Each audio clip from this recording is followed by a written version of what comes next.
Pagi yang cerah, sinar matahari pagi mulai menyengat kulit. Aku dan Dini sengaja berangkat menuju kosan ketika pagi menjelang siang. Dini tampak asik menikmati pemandangan kota Kalimantan. Barangkali ia berdecak kagum akan keindahannya, melewati sungai yang cukup panjang. Dari suasana kota, kami beranjak ke perkampungan. Jarak yang ditempuh lumayan jauh. Sudah sejam perjalanan, kami belum juga sampai.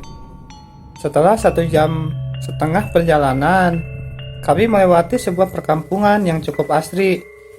Aku seperti pernah melewati jalan ini. Ya, aku ingat.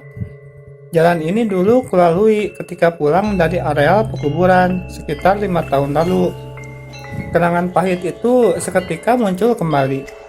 Saat dimana seorang ibu mengancam dengan tatapan mata tajam, sembari berucap jika ia akan menuntut balas kematian anaknya kepadaku. Darahku tiba-tiba berdesir mengingat itu. Ada rasa sesal terselip di hatiku. Rasanya ingin kembali pulang ke kampung halamanku.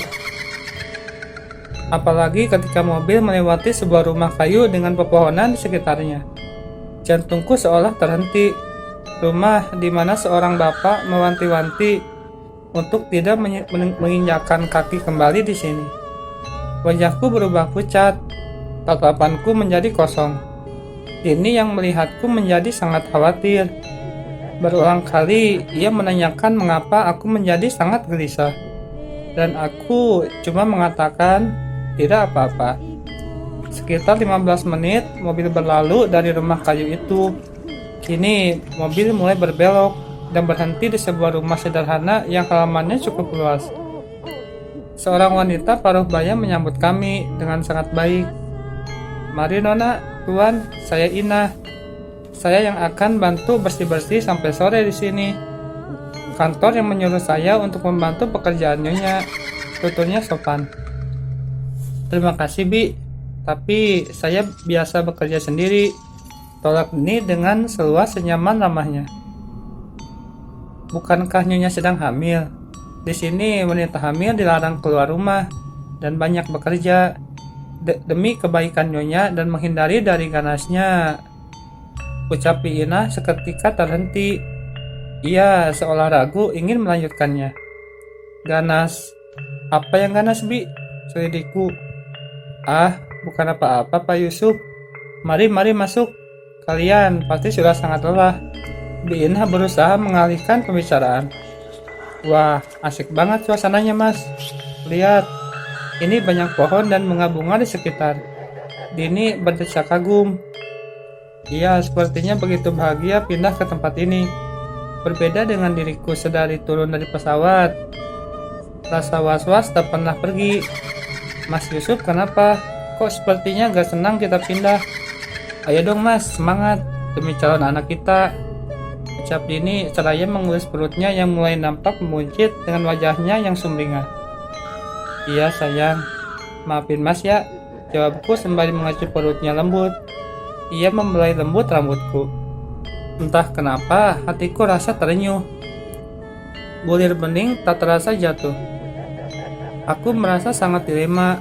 Aku benar-benar takut keputusanku ini akan berakibat fatal untuk buah hati dan istri tercintaku. "Maafkan ayah nak," bisikku. Segera aku seka air mata yang jatuh agar Dini tak menaruh curiga. "Mas, kita jalan-jalan yuk," ajaknya sore itu. Dini tampak sangat cantik menggunakan legging dan juga dress pink bunga-bunga selututnya. Wajahnya tampak sangat berseri dengan jilbab yang senada. "Mau kemana sayang?" "Mas baru juga sampai," jawabku pelan. Rasanya enggan untuk beranjak, apalagi setiap pulang dan pergi, aku melewati rumah kayu yang penuh misteri. "Ini kan malam minggu Mas, Adek gak masak, pengen makan di luar. Sudah beberapa hari ini, Adek gak pernah kemana-mana," sautnya kesal. Wajahnya berubah masam. "Ya, oke, Mas mandi dulu," jawabku pelan, malas berdebat. Pasti akan kalah. Dengan terpaksa, ku ikuti kemauannya. Setelah mandi dan sholat maghrib, Dini kembali berdandan di depan cermin. Aku menunggunya dengan sabar di ruang tamu. Lagi-lagi, pikiran was-was menghantui. Apalagi ketika berulang kali Ina mewanti-wanti. Jangan keluar rumah, apalagi ketika malam hari. Ayo mas, kita pergi. Ade sudah siap nih. Suara Dini tiba-tiba membayarkan lamunanku. Kita batalin aja ya dek. Ingat pesan Bina. Usapku khawatir. Alah, mitos aja tuh mas. Udah ayo kita pergi. Celetuk Dini. Aku pun terpaksa mengikuti kemauan istriku ini. Daripada terjadi perang dunia. Mobil melaju pelan mengikuti jalan yang tampak mulai sepi dari aktivitas warga. Suasana di sini memang membuatku kurang nyaman. Setelah maghrib, semua orang jarang di luar rumah. Mereka lebih memilih berdiam diri di dalam rumah. Sangat jauh berbeda dengan kampung halamanku. Sampai tengah malam pun suasana selalu ramai. Warga suka sekali bersengkrama di luar rumah. Mobil menderu melewati rumah kayu yang terkesan angker bagiku.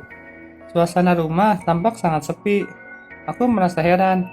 Kenapa dahulu bisa tinggal di situ? Melihatnya saja bulu kuduku seketika berdiri. Anehnya, Dini seperti terhipnotis dengan rumah kayu itu yang dinilai eksotik. Mas, kapan-kapan kita mampir ke situ yuk. Rumahnya keren. Pasti cakep kalau kita numpang foto di sana. Dini menunjuk rumah kayu itu dengan mengulas senyum manisnya. Moh, aku di sana ingatku hilang. Cetusku membuat Dini mengenyitkan dahi. Maksudmu, Mas? Emang kau pernah ke rumah itu? Cetuk Dini menaruh curiga. Iya, itu rumah mertuaku. Entah kenapa ia begitu marah kepadaku.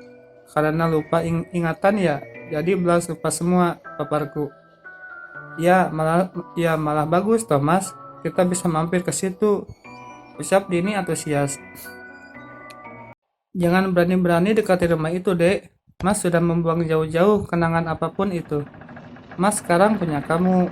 Yang lalu biarlah berlalu. Pesanku. Aku benar-benar tak ingin masuk kembali ke keluarga itu. Ada yang mengenyal di hati. Seolah ingin selalu menjauh dari rumah kayu itu. Seperti menyimpan kenangan kelam di sana. Mungkin mereka sudah memaafkan mas. Masalahnya mencoba. Lagi-lagi Dini mencoba merayuku. Mas mohon dek, kali ini dengarkan ucapan mas. Apapun yang terjadi, jangan dekati rumah itu, pintaku. Sekilas kutatap Dini yang terdiam. Ia tak menjawab ucapanku. Dek, ulangku. Iya, aku dengar. Ucapnya ketus. Sebelum akhirnya sesuatu seperti menabrak mobilku. Mas, brak.